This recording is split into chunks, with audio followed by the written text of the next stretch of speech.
네 번째는 빈자구제, 가난한 사람을 도와주는 것입니다. 우리 주위에 보면은 어려운 사람이 TV에 나와가지고 알려지면은 거기에 전화 한 통화 하는 것이 엄청나게 올라가지 않습니까?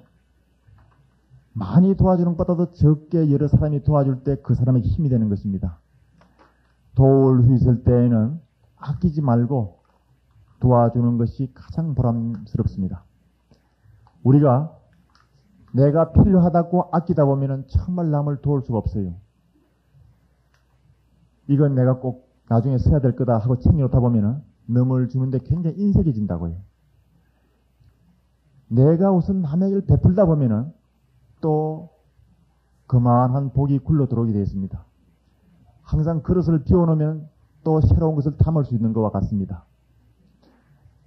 주위에 어려운 사람이 있을 때는 아끼지 말고 정성껏 도와주십시오. 그럴 때 여러분들은 무한한 복전을 일구는 것이 됩니다. 다섯 번째는 식수 제공입니다.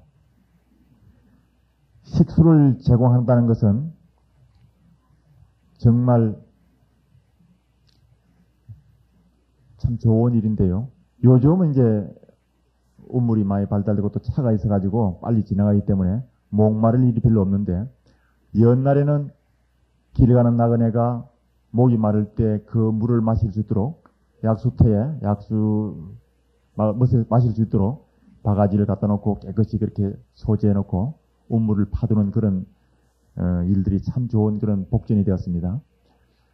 지금도 그렇습니다. 약수터에 가보면은 약수터 주위에가 어지럽고 좀 지저분한데 그런 것을 스스로 치우고 소재하고 또 바가지가 깨졌으면 바가지를 갖다 놓을 수도 있고, 그런 마음을 낼 때 우리는 큰 복을 받습니다. 제가 얼마 전에 동네 온천장에 갔더니 거기 어느 우유공장 사장집이라는데 그 집이 생수가 나는 거 모양이에요. 그런데 그 집에서 생수 나니까 그것을 혼자만 먹지 않고 동네 사람들에게 나눠주기 위해서 수도꼭지를 밖으로 내놨습니다. 아침 되면 사람들이 와서 줄을 서가지고 그 수도꼭지를 틀어서 생수를 받아간답니다. 물론 이제 물이 아주 좋은 그 물이라고 판명이 나겠죠. 사람들이 줄 서 있는 것을 보고 안 서러가지고 그 사장집에서 꼭지를 하나 더 만들어준 걸 봤습니다. 그래서 사람들이 두 줄로 서가지고 물을 받아가니까 얼마나 편리하겠습니까? 제가 그 뒤로 그 우유 회사가 잘 될 것이라 믿고 지켜봤습니다. 요즘 보니까 더 다른 그 제품들도 많이 나오고 해가지고 점점 번창하고 있습니다. 한 가지를 보면 10가지를 안다고, 그 사람은 아마 그런 마음섬으로 주위에 많은 사람들에게 베풀면서 살 것입니다. 그리고 그 사람은 더욱더 많은 복을 받고 자손들이 더욱더 가업을 훌륭하게 일구어 나갈 것이라 저는 믿습니다. 여러분들도 혹은 약수터에 가든지 어디 가든지 남에게 도울 것이 무엇인가 한번 생각해 보시기 바랍니다. 약수터에 바가지를 갖다 놓더라도 거기에 이름을 쓰지 마십시오. 절에 와서 보면은 아무개 누구 주소 이름 딱 써가지고 갖다 놓는데 그거 복 까먹는 거예요. 그거 이름 쓴다 해서 누구 알아주지도 않습니다. 괜히 물 마시는 사람들에게 부담을 준다고요. 이름 내지 않고 아무런 상없이 보시할 때 한량없는 복을 받는다고 우리는 그렇게 경전을 읽고 하면서도 막상 이름 없이 시주하라 하면 아무도 시주하는 사람이 별로 없어요. 그거 왜 그러느냐? 아직도 복받을 그릇이 덜 됐다는 겁니다. 오늘 이 자리에 나오신 분들은 내가 남한테 베풀 때 정말 모르게 엄덕으로 베푸십시오. 그럴 때 그 복이 100배, 1000배 정장해서 나를 도우게 되어 있습니다. 내가 모양을 내고 벌써 내가 너한테 칭찬받으면은 그 복을 그 순간부터 까먹어요. 그러니까 아무런 조건과 내 행색을 내지 않고 그렇게 베풀고 남에게 복을 짓기 바랍니다. 여섯 번째는 대천에 다리를 놓는 것입니다. 옛날에는 다리가 없어가지고 비가 오면은 물이 지나가면은 다리를 못 건너 그랬죠. 지금은 이제 다리가 많이 놓아져 있습니다. 그래도 혹시 여러분들 고향에 가면은 시골에 다리가 없을 때 그런 때 눈여겨봐뒀다가 그럴 때 크게 선심을 써가지고 다리를 놓아 주십시오. 그러면 그 다리를 많은 사람들이 다닐 수 있게 만들었을 때 여러분들에게 많은 복이 되고 공덕이 되는 것입니다. 우리 불자들의 입장에서 본다면은 마음의 다리를 놓아주는 일을 해야 됩니다.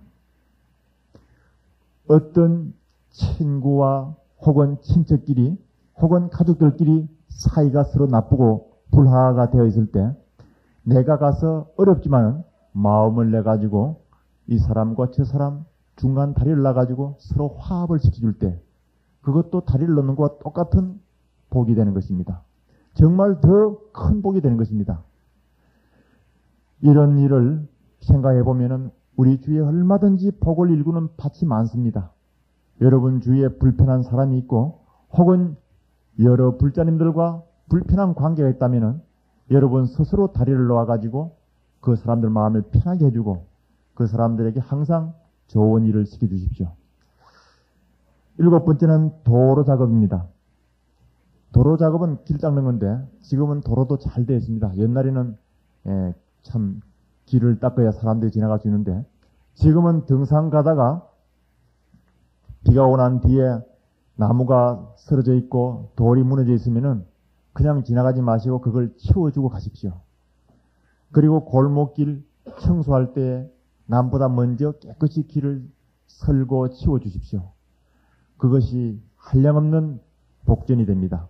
지금 보면은 주위에 여러 사람들 보면 차를 좋은 차 탄 사람도 있고 보통 차를 탄 사람도 있는데 특히 또 외제 차를 탄 사람도 있지 않습니까? 그런 사람 흉보지 마십시오. 좋은 차를 타고 어디를 가더라도 좋은 자리에 앉는 사람은 전생에 남이 다니는데 길을 닦고 다리를 놓고 항상 다른 사람들이 다니는데 불편하지 않도록 애를 쓰고 노력한 사람들입니다. 그런 분들은 금생에 다니는 데는 불편하지 않습니다.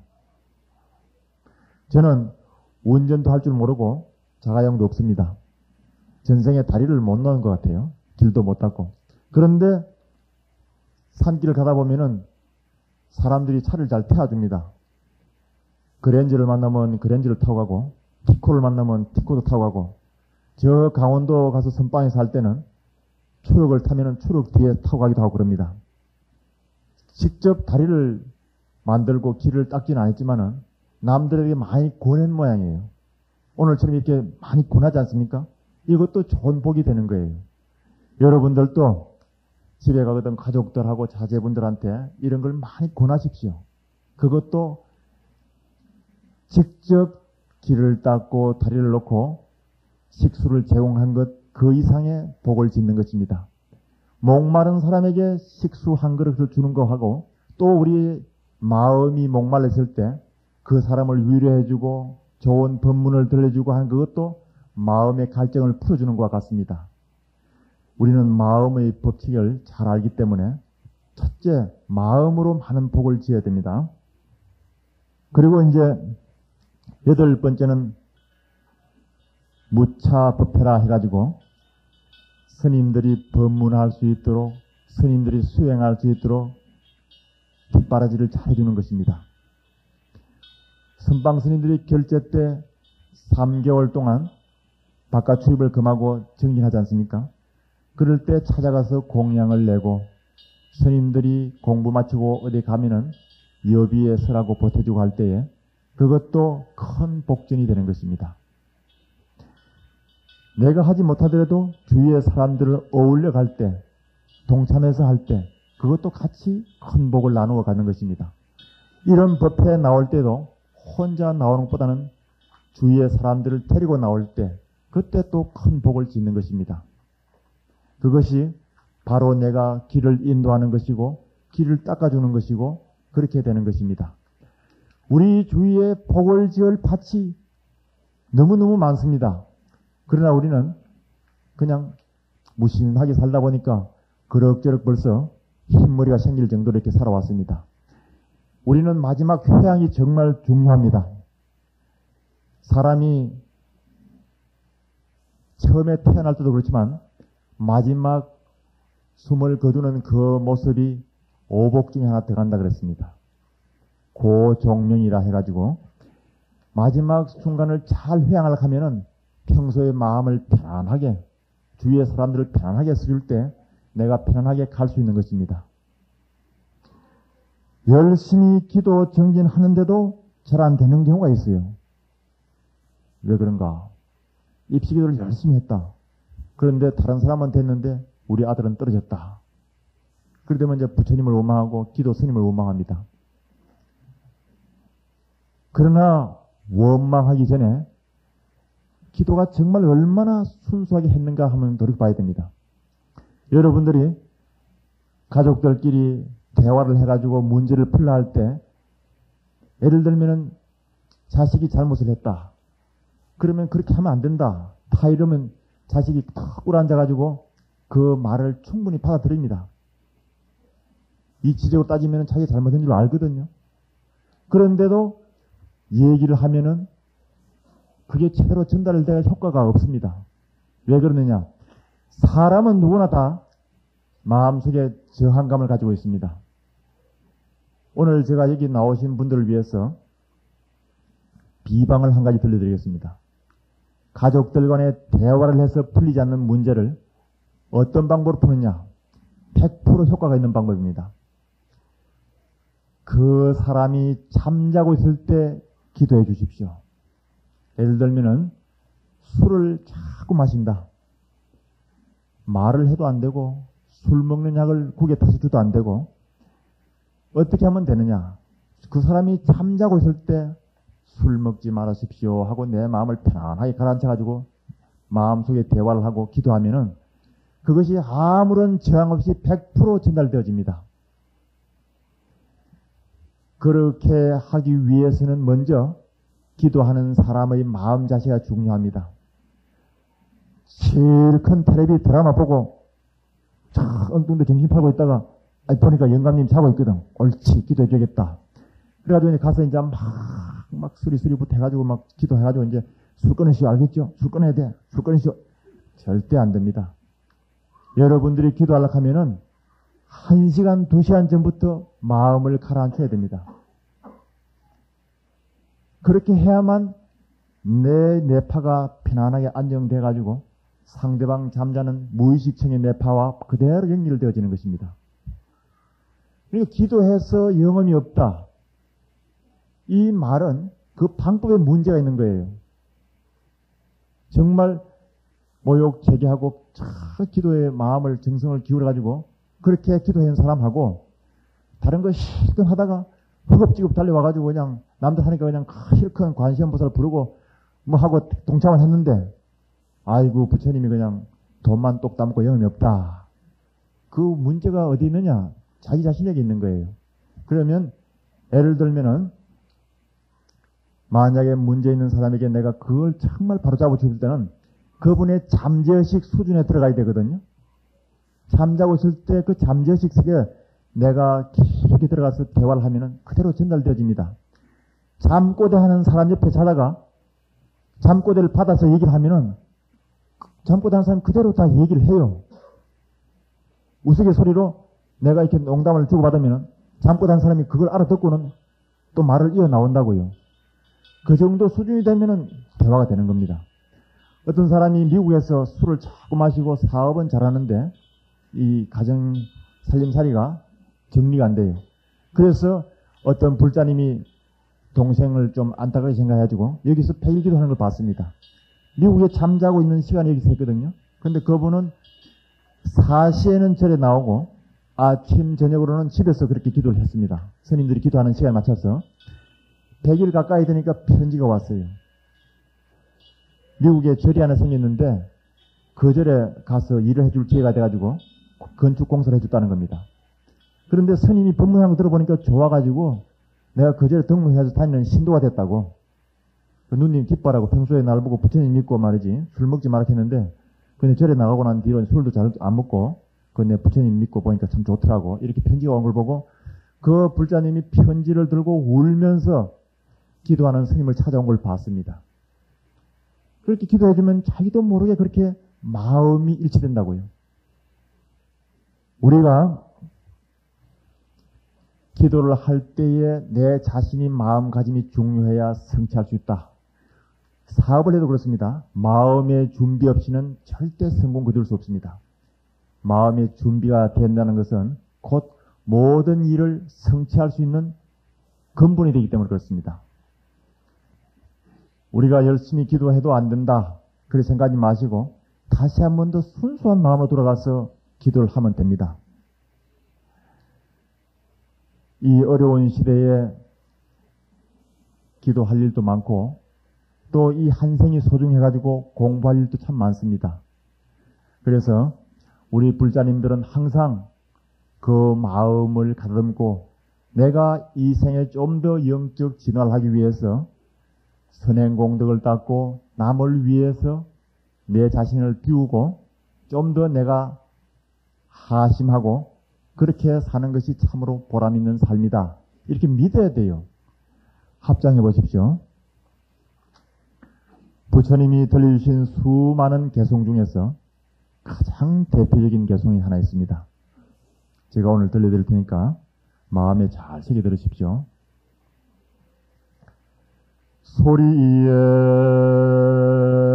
놀라지 않는 사자와 같이 그물에 걸리지 않는 바람과 같이 진흙에 물들지 않는 연꽃과 같이 무소의 불처럼 혼자서 가라. 소리에 놀라지 않는 사자와 같이 그물에 걸리지 않는 바람과 같이 진흙에 물들지 않는 연꽃과 같이 무소의 뿔처럼 혼자서 가라. 어젓하고 당당하게 무소의 뿔처럼 혼자서 가라. 합장 내리십시오.